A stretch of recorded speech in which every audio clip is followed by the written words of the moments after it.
Now, David, you were talking a few times about this possible trade war and what this is going to involve, the tariffs. So let's have that conversation about how you think that's likely to affect our economy and, I guess, more importantly, in some ways, for our viewers' portfolios, how it's going to affect the stock market.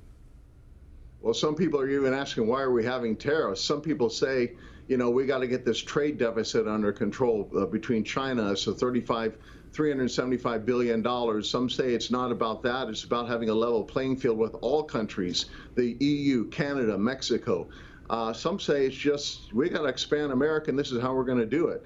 But whatever the reason may be, and I think they're all listed above in President Trump's mind, tariffs are causing the global supply chain to be challenged, and in some cases might even break it. What I mean by that, let's take a stock that just got taken out of the Dow, General Electric, who trades with 20,000 companies from around the world. And they take in all these different supply chains and create a manufacturing process and send that end result product abroad. Mm-hmm. If that's relating to the automobile industry, and the tariffs go into effect of $45 billion cost would be to the automobile agency, because we sell around 200 million automobiles abroad every month. So it's quite a bit of a push down on our industry. I mean, Harley-Davidson is being forced by their own admittance to now diversify and establish a presence in Europe, because that's their second largest entity that buys from Harley-Davidson, which is an icon of American motorcycles.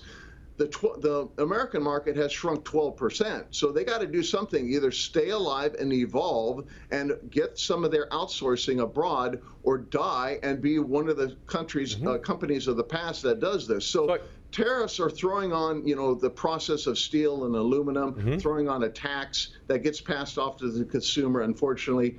We'll see if this actually works or not, but it's causing the global supply chain to be uprooted. Next week's going to tell a lot once these big tariffs go into effect. So, David, if it's a trade war is not if it's a zero-sum game in some ways, then I guess the question becomes, who has advantage here?